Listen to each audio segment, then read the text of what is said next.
Всем аквариумистам и не только привет! Сегодняшнее видео будет подведением итогов 7 месяцев 100-литрового аквариума на Земле.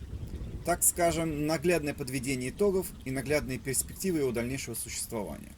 Как говорится, говорить это одно, а вот наглядно показывать это другое.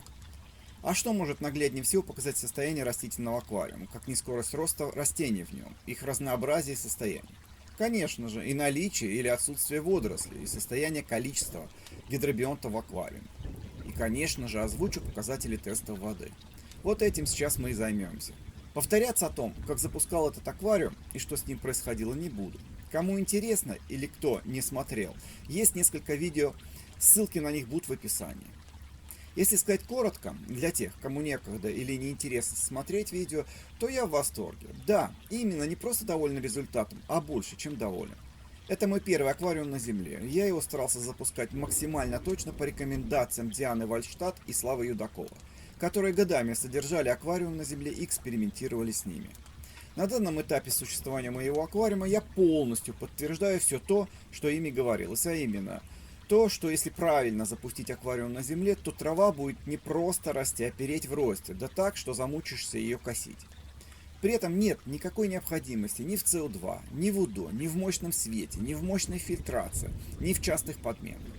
Я категорически опровергаю заявление некоторых аквариумистов о том, что якобы аквариум на Земле – это сплошные проблемы, и особенно эти проблемы начинают проявляться через 3 месяца или максимум через полгода. Тут, как говорится, все зависит от рук и знаний аквариумиста.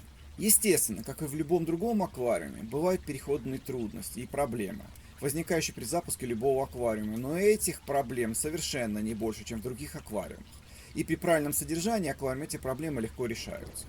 Обращу внимание тех, кто не знает, запускал я этот аквариум как эксперимент. И поэтому, как и любой другой эксперимент, я решил провести его максимально наглядно и экстремально. Для этого посадил в аквариум как можно больше растений и как можно больше разнообразных растений, в том числе требовательных к условиям содержания. А чтобы еще веселее было, устроил из аквариума в рэпхоз. А то, что это за эксперимент был бы с 3 пескарями и 2 улитками?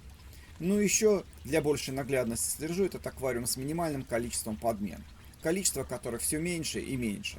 Так, последняя подмена была первой почти за 3 месяца и была сделана только из-за того, что, делая редизайн и пересадку растений, повредил защитный грунт, и часть земляного грунта просочилась в аквариум. Конечно, и мусора от выкорчеванных растений образовалось достаточно, что и наглядно видно. Сейчас вы очень сильно удивитесь, а некоторые, как всегда, не поверят. При том, что этот аквариум содержится фактически без подмен воды, в аквариуме огромное количество рыб и обильное кормление, в аквариуме наблюдается постоянно нехватка нитратов. Это на фоне завышенных фосфатов на первых месяцах и норме фосфатов в настоящее время. Поэтому мне постоянно приходится вносить в аквариум нитраты, и вношу я их в виде самомеса из калиевой селитры. Теперь про скорость роста растений. У меня такое ощущение, что в этот аквариум палку воткни, и она расти будет. Все растения растут в максимальную скорость своего роста, будь то буцефаландры или криптокарины или бакопа. Но особенно активно растут такие растения, как перистолистник мотогросский, лимонник, ротала индийская и, конечно же, криптокарины всех видов. Самая медленно растущая в других моих аквариумах криптокарина альбида здесь показывает чудеса скорости роста. Несмотря на постоянную затененность растений с слоем ряски на поверхности воды и затруднением света пробивать ярко выраженный коричневый оттенок воды, прекрасно растут ситняк и химиантус микрантемоидес. Кстати, про ряску. Многие боятся, что она сильно затеняет аквариум. Вот вам результат. Саму ряску я примерно раз в 2-3 дня горстями собираю с поверхности воды и выбрасываю. Часть ряски переношу в 260-литровый аквариум, где ее прекрасно поедают тетры конго или скалярии. Также на поверхности у меня постоянно плавает пузырчатка горбатая. Часть пузырчатки сажаю в грунт, чтобы не так затеняло в плавающем состоянии. Пузырчатка у меня в аквариуме растет с огромной скоростью и заменяет роголистник. Выкидываю метрами разросшуюся пузырчатку каждую неделю. Вот вам и ответ, куда деваются нитраты и фосфаты. Выбрасываются вместе с излишком растений. Каждую неделю приходится стричь лимонник, перистолистник, роталу индийскую. Очень сильно и быстро разрастается ротала, поэтому почти всю ее убрал из аквариума. Именно поэтому не смог содержать в этом аквариуме нимфоидес флиппер, рос с неимоверной скоростью и затенял своими листьями весь аквариум. Как-то в одном из своих видео про этот аквариум я говорил, что очень удивляюсь, что не растет амбулия водная, которая растет в аквариумах почти как сорняк. Ну вот, так теперь эта амбулия полностью оправдывает себя и также растет с огромной скоростью. В общем, в аквариуме на Земле действительно растения растут прекрасно. Естественно, если в целом набор растущих растений будет хоть как-то в приличных рамках совмещен по требовательности и условиям содержания. Все же не сказка, чудес не бывает, и к подбору растений надо подходить адекватно. 2 недели назад я произвел, так сказать, редизайн и серьезную пересадку части растений. Сейчас вы видите, как выглядел аквариум до редизайна и как стал выглядеть после него. И вот прошло 2 недели, и вот так выглядит аквариум сейчас.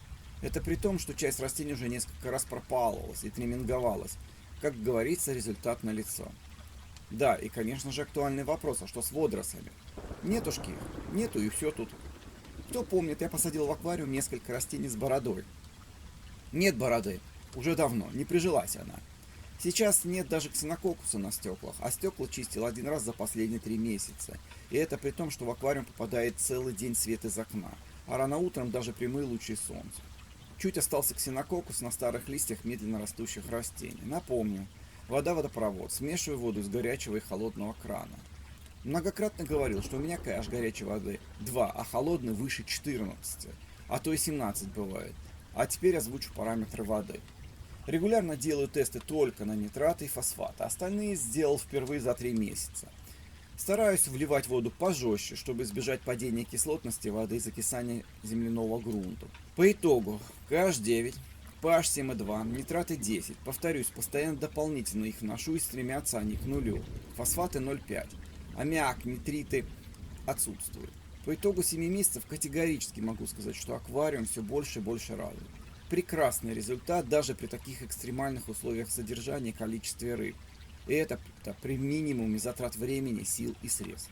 Только прошу, не надо писать про то, что аквариум не является голландским травником и не соответствует выставочным требованиям. Не надо путать. В общем, ничего не надо путать. Это аквариум обычного, ленивого человека, который хочет иметь как можно больше, как можно меньше для этого дела. В основу положена безопасность гидробионтов и стабильность условий содержания, а все остальное это из другой оперы. Напоминаю про группу канала ВКонтакте. Не стесняйтесь, задавайте вопросы, делитесь опытом и советами. Всем удачи!